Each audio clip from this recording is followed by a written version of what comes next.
Olá, o dia 2 de abril foi o Dia Mundial da Conscientização sobre o Autismo, mas o que é essa doença lembrada no dia 2 de abril? Aliás, não é uma doença, é uma síndrome lembrada no dia 2 de abril e que precisa aí ser lembrada durante todo o ano com políticas públicas eficazes. Aqui no estúdio eu vou conversar com a doutora Cristina Pozzi, que é também médica e neuropediatra do CER, o Centro de Especialização em Reabilitação, que funciona aqui na Clínica de Fisioterapia da Univale, que vai falar um pouquinho para a gente do que é essa síndrome e como ela afeta aí principalmente as crianças. Obrigado pela sua presença, doutora Cristina.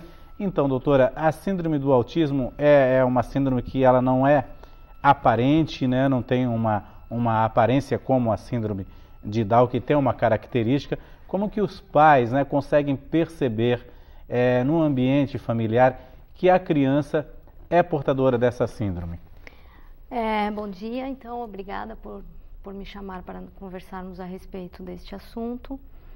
A sua pergunta é muito interessante porque, de fato, o autismo ele não aparenta, você não consegue perceber sinais, como na síndrome de Down, como em outras síndromes conhecidas, no rosto, no que se chama do fenótipo do indivíduo. O autista, em alguns casos, ele pode nascer com alguma síndrome associada, mas na grande maioria ele não vem com nenhum sinal externo.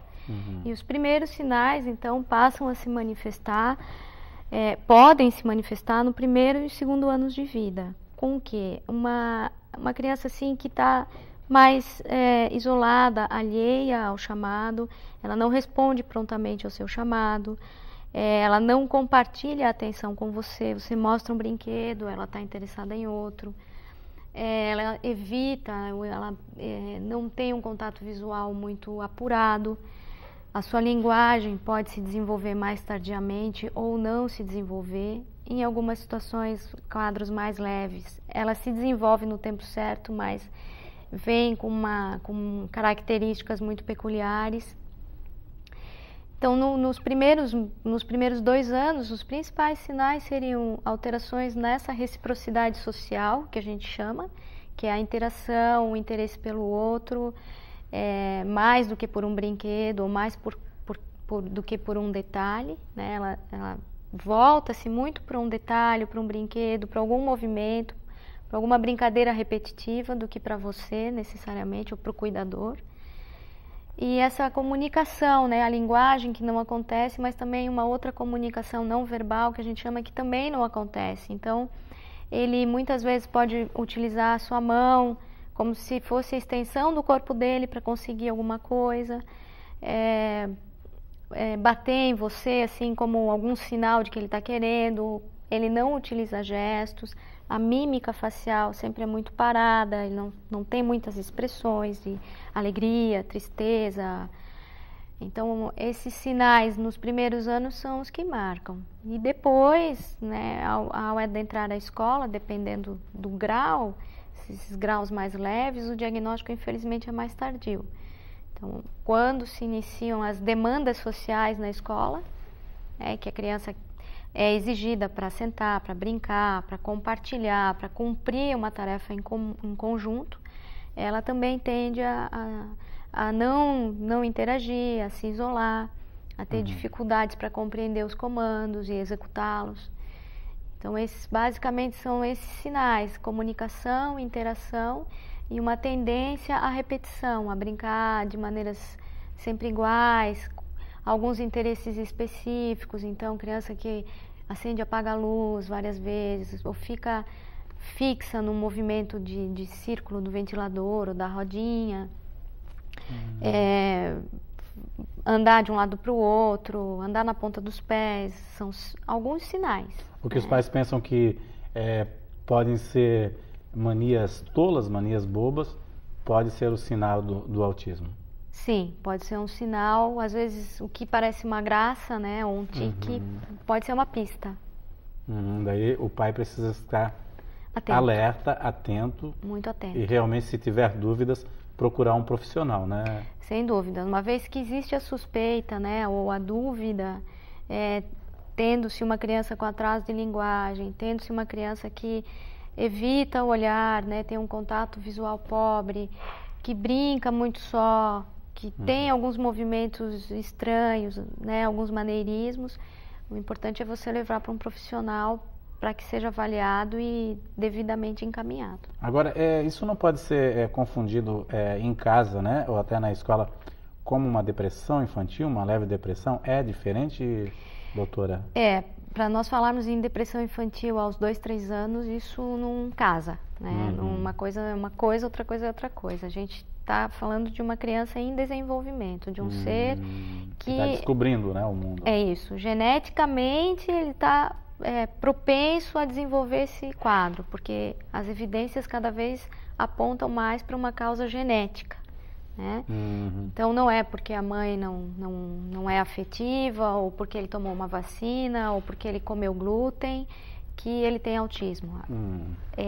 Cada vez mais, né, os estudos apontam para uma causa genética, visto que gêmeos idênticos em quase 100% das vezes desenvolvem o autismo quando são idênticos, se um tem, o outro tem, visto uma carga mais voltada para o sexo masculino, então a prevalência é superior em meninos, mais ou menos 5:1, visto que famílias, né, se você for olhar pais, avós, mães, exibem traços ou às vezes têm também autismo.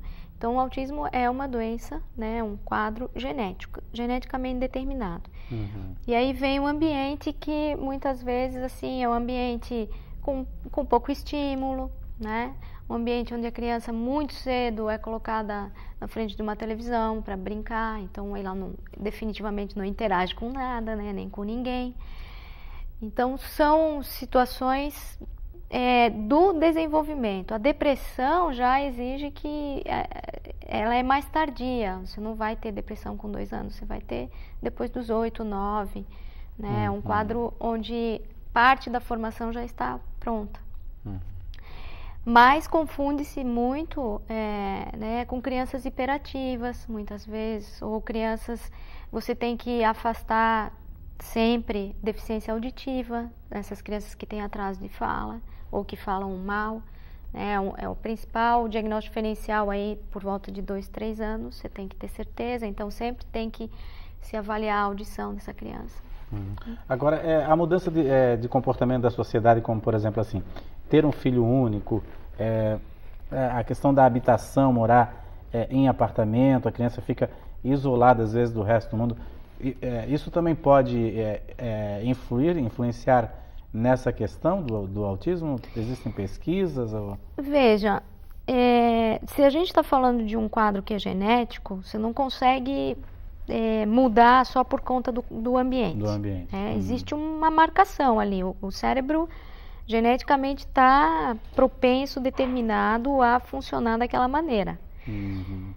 Mas, se você tem um ambiente que favorece isso, o isolamento, a falta de comunicação, a falta de afeto, às vezes, né, porque é tudo muito corrido, as famílias não param mais em casa, o trabalho é sempre mais importante, criar uma criança dá um trabalho enorme, você tem que brincar, você tem que conversar, você tem que apresentar, né, o mundo. Os primeiros 2, 3 anos, a criança aprende através da experiência, dos sentidos. Então, o que ela vê, o que ela pega, o que ela escuta, o que ela sente, o que ela cheira, o que ela lambe, como ela se mexe. Se ela fica o dia inteiro assim, né, parada, vendo TV, ou brincando com um potinho só, sem ver as outras coisas que estão acontecendo no entorno, sem brincar com a areia, sem mexer na água, sem se lambuzar com uma gelatina, sem ver que tem outras crianças, né? Se a família não favorece situações de exibição, né, de exposição dessa criança pro meio, você não precisa nem ter carga genética para ser autista, você vai ter uma criança com problemas no desenvolvimento. Doutora, a gente tem o depoimento aqui da Elisângela, né, Ramos, que ela é a mãe de um autista, ela é uma professora de ensino fundamental que atua em Porto Belo, descobriu aí que a criança tem autismo comparando com as outras crianças, levou ao posto de saúde e foi encaminhada para o Centro de Especialização em Reabilitação. Ela já está um ano aqui acompanhando o menino e realmente houve progresso aí no tratamento. Depois a gente vai conversar um pouquinho sobre a questão do tratamento. Doutora, Certo. Vamos dar uma olhadinha aqui. Eu percebi que ele não interagia como as outras crianças dessa linha, que ele tinha uma dificuldade em socializar com as crianças. Então eu procurei ajuda e aqui na Univale eu consegui assim bastante ajuda. Ele teve uma evolução boa nesse quase um ano que ele está aqui, sabe? Ele está bem contente assim com o trabalho delas e com a evolução que ele está tendo, né? Que é o que a gente espera, né? A gente trabalha, vem buscando tanta ajuda e a gente quer o resultado depois, né? E ele está tendo um resultado bem positivo, assim. Ele não brincava com as outras crianças, ele não gostava, assim, ele brincava no cantinho dele, com os brinquedinhos, ele não gostava que um amiguinho viesse e pegasse o brinquedo que ele estava. Ele geralmente sentava no cantinho da sala e ali ele montava a brincadeira dele e ele não aceitava nenhum amigo junto. E agora não, agora ele já divide o brinquedo com o amigo, ele chama, que ele tem alguns amiguinhos especiais, no caso, a mais, que gostem a mais na sala. Então ele já chama os amiguinhos para brincar junto, sabe? Ou ele aceita que o outro chegue para brincar também. Então ele teve uma grande melhora assim na socialização, que era a principal dificuldade dele, né, que era a socialização. Ele já teve uma grande melhora. Bom, bacana, né, o depoimento dela, assim, que percebeu, né, que o menino tinha autismo, menino de 4 anos, e o que ela falou para mim, que agora eu percebi na entrevista com a senhora, é que ele tem fixação por dinossauros. Uhum. Mas eu fiquei pensando, o autista tem fixação por brincar com bonequinhos de dinossauros, mas não é, realmente é por aquele detalhe, aquele determinado objeto, né, doutor? É isso, né? Sim, um dos critérios, né, para o diagnóstico são interesses específicos, né, interesses restritos. Então você vai ver crianças que gostam de dinossauro, outros vão gostar de planetas, outros vão gostar de aviões, outros vão gostar de acender e apagar a luz. A depender do grau de funcionalidade, né, dessas crianças com um desenvolvimento mais aguçado, com inteligência normal, linguagem bem desenvolvida, eles têm interesses específicos em história, eles vão para os livros, né, eles vão estudar, então tem um conhecimento vasto sobre um assunto específico. Uhum. As formas mais graves, aí você vai ver comportamentos repetitivos ou interesses restritos em outras coisas. Interessante perceber que, assim, e eu acho que é uma chamada importante, o diagnóstico precoce, né? Você tem que, quanto mais cedo você percebe esses desvios no desenvolvimento, melhor a chance de você trabalhar em termos de prognóstico. Okay. Então ele chegou com 4 anos e foi trabalhar, então ela já consegue perceber a melhora. Ok, doutora, a gente vai fazer um rápido intervalo, daqui a pouco eu vou conversar com a doutora Cristina, como é que funciona aí o centro especializado em reabilitação, também com foco no autismo, que funciona aqui na Clínica de Fisioterapia da Univale, e que é aí um atendimento do SUS, o Sistema Único de Saúde, uma política pública interessante aí. O painel Univale volta em instantes.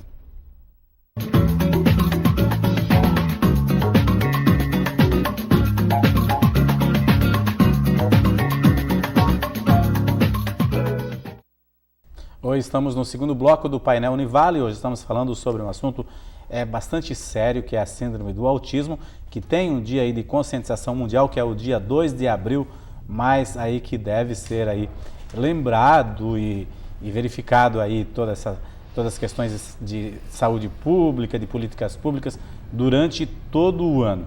Eu converso aqui no estúdio com a doutora Cristina Pozzi, que é neuropediatra e que atende aí no Centro Especializado em Reabilitação da Clínica de Fisioterapia da Univale, um trabalho em conjunto da Universidade do Vale do Itajaí com o Ministério da Saúde, com o Sistema Único de Saúde. Doutora, a gente viu a Rosângela ali que ela falou que encontrei aqui na Univale, né, assim, ajuda e tudo mais, e está contente com a evolução do filho dela, né? Como é que funciona o centro especializado em reabilitação para essa questão do autismo? O que se trabalha de tratamento aí nesse centro aqui da Univale? Ok, o centro especializado, ele faz parte de um grande projeto de política pública de assistência à pessoa com deficiência, que é o projeto Viver Sem Limites. E o SER, ele está dentro de um dos quatro grandes ações, que é na saúde, o Centro Especializado em Reabilitação, a criação desses centros no país para o atendimento da pessoa com deficiência. O SER, ele é classificado de acordo com o grau de deficiência que ele atende, se é deficiência física, intelectual, visual e auditiva. Então, de acordo com o número de deficiências que ele atende, ele ganha uma classificação, no caso nosso é SER 2, porque atende deficiência física e intelectual. Dentro da deficiência intelectual, nós propusemos, desde a concepção do projeto, o atendimento ao transtorno do espectro do autismo pela escassez de serviços que tem na região. Então, este centro, ele atende 11 municípios da ANFRE, desde Pissarras até Porto Belo, Bombinhas, né? Esses 11 municípios do litoral, incluindo Luiz Alves e Ilhota. Esses pacientes são encaminhados via SUS, né, pelos postos de saúde, Secretaria de Saúde, e no SER, então, o diagnóstico é definido e proposto a intervenção terapêutica, que exige sempre uma equipe multidisciplinar. Você não dá conta de tratar uma criança ou qualquer pessoa com deficiência sem uma equipe, né?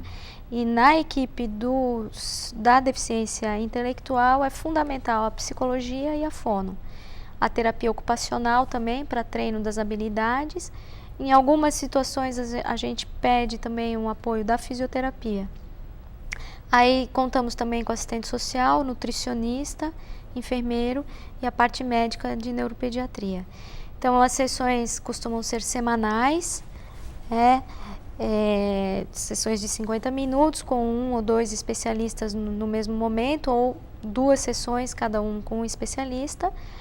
E também temos atendimentos em grupo, dependendo do avanço que a criança já teve, a gente já coloca elas em grupo, inclusive para treinar mais essa habilidade social, que é lidar com o outro, né?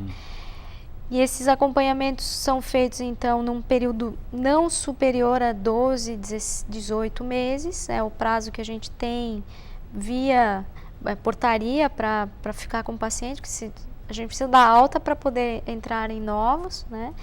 E a gente conta com a rede básica de saúde, as unidades básicas, para fazer a contrarreferência desses casos e a continuidade do atendimento dessa criança no seu município de origem. Então, o trabalho tem que ser em rede, ele não pode ser o SER só a resolver, ele precisa que a rede, de fato, esteja articulada para que você cumpra, né, com eficácia e resolutibilidade dentro das nossas condições, o que é proposto em termos de terapia para essas crianças. Hoje, pediatras da rede pública, eles já têm essa percepção de encaminhar quando, assim, desconfiam, quando tem um diagnóstico, um pré-diagnóstico que, aliás, eu queria fazer uma correção, não é síndrome como eu falava, é um transtorno, né? Exatamente. Do transtorno?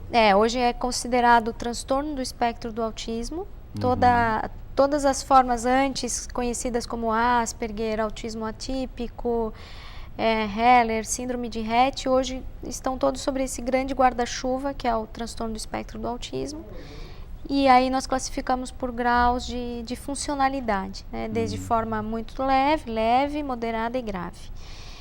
Respondendo a sua pergunta, os pediatras deveriam, alguns estão bem atentos, alguns ainda a gente percebe que demoram no encaminhamento.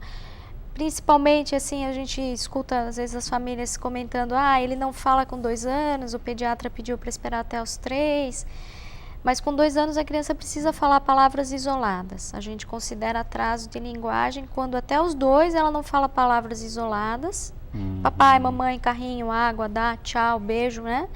E até os 3 não fala frases. Então essa essa percepção da linguagem é importante que as pessoas que lidam com saúde observem, né, e investiguem. Lógico que você não precisa mandar todo o atraso de fala para o neuropediatra, mas você vai fazer uma audiometria para ver se ele escuta, vai pedir para uma fono dar uma olhada, né? O pediatra pode ver se outras questões comportamentais estão se desenvolvendo a contento. Ou então o clínico geral encaminhar para um pediatra, né, que já tem... Sim, né? porque a rede básica ela não conta com pediatra em todos os postos. Exato, Então você tem que ter um clínico. O clínico geral, ele é muito distante do dia a dia da pediatria, mas ele precisa atender, assim, dar uma olhada. Na dúvida, manda para o pediatra. E o pediatra, na dúvida, manda para um serviço de avaliação, uma equipe. Seja uma equipe multi, seja um neuropediatra, seja um psiquiatra infantil. O que não pode é essa criança ir de serviço em serviço, de terapeuta em terapeuta, tratar o atraso de fala sem se identificar de fato o que ela tem. Ela pode tratar o atraso de fala, mas ela precisa né, saber que outros aspectos do desenvolvimento também podem estar comprometidos e precisam de intervenção. Ou até também a questão comportamental, né? Porque hoje existem também, a rede pública tem os CAPs e tudo mais que podem também diagnosticar e mandar para os centros especializados. Sim, né? Exatamente. O SER, ele recebe pacientes via unidade básica de saúde provenientes de escolas, onde professores muitas vezes percebem, né, as dificuldades já na pré-educação, né, no estágio de educação infantil. Os terapeutas da rede mandam, né, encaminham, as instituições também encaminham, então o CAPSI muitas vezes encaminha para a gente fazer a avaliação diagnóstica, as APAES também, quando na dúvida do diagnóstico, a gente faz diagnóstico e faz a contrarreferência. Então o nosso serviço ele avalia, né, define diagnóstico e também propõe a intervenção terapêutica, né, o tratamento. Eu sei que é uma carga muito grande dos professores, que já são, a maioria dos pais transfere a educação para os filhos, mas seria muito bom assim haver assim essa ligação entre a saúde e a educação, né, e fazer treinamentos para poder detectar síndromes e transtornos nas crianças, como o transtorno do autismo, né, doutora? Você tocou num ponto chave, né, essa ponte entre saúde e educação. Isso é algo assim que a gente busca muito, porque não dá para trabalhar isolado. A gente está falando da mesma criatura, das mesmas dificuldades, claro que sob pontos de vista um pouco mais específicos, mas não dá para a professora lidar com uma criança sem que ela tenha, vamos dizer assim, o embasamento do que ela está, com que tipo de criança que ela está na mão, quais as dificuldades que ela vai encontrar. Quais as potencialidades que essa criança também pode desenvolver e tem, né? Então, por direito, né, a pessoa com autismo, pessoa com deficiência, ela tem a possibilidade de ser acompanhada por um professor de apoio na escola, na rede pública, um professor monitor, que o ajuda a organizar, fazer as tarefas, como se fosse um tradutor, né, daquilo que está acontecendo para o aluno e para dar o apoio. Mas a gente percebe que ainda há uma carência muito grande de informações, de capacitação desses profissionais na lida do dia a dia. Não é uma tarefa fácil, porque as famílias, você sente que estão evidentemente cansadas muitas vezes das inúmeras tentativas, né, e de muitas frustrações.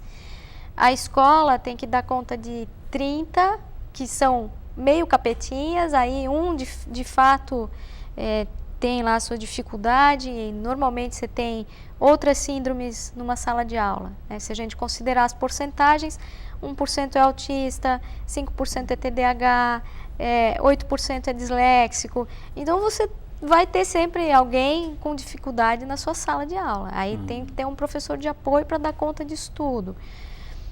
E você percebe que não existe um movimento assim eficaz, né, de fato, para capacitar esses profissionais e garantir a eles, né, um embasamento e um amparo para poder lidar com isso. É cobrado, né? Você é cobrado. Vamos aí, tem que ter nota, tem que passar, tem que vencer o conteúdo, mas de que maneira e a que custo você, né? Então, essa ponte entre educação e saúde, ela tem que ser cada vez mais forte, né? E acontecer de maneira real, não só no papel ou na cabeça das pessoas, né? Tá certo, doutora. Eu queria agradecer a sua presença aqui. A gente torce para que o dia 2 de abril seja lembrado, mas que durante todo o ano o governo também lembre aí que precisa abrir mais unidades como essas no Brasil. Sei que o Norte e o Nordeste ainda é bastante defasada essa questão dessas unidades, né? A gente torce para isso, né? É um desejo bastante grande para depois comemorar no próximo 2 de abril, né, professora? Sim. Dia 2 de abril é azul, então o azul representa, né, o autismo, essa luta pela conscientização. E nós também, há anos já estamos nessa batalha, né, do reconhecimento e de um empenho maior no cuidado dessa criança com deficiência, né, com dificuldades. Tá certo. Obrigado pela sua presença, professora. Obrigada a você. Ok, obrigado pela sua companhia aí, um ótimo fim de semana. Lembrando também que segunda-feira, se você deseja doar sangue, aqui existe a unidade externa aí do Hemosc, que funciona dentro da Univale, dentro da unidade de saúde da família. Você pode chegar lá, são 30 senhas pela manhã, 30 senhas à tarde, para você doar sangue, que é bastante necessário. Um ótimo fim de semana, uma excelente Páscoa para você.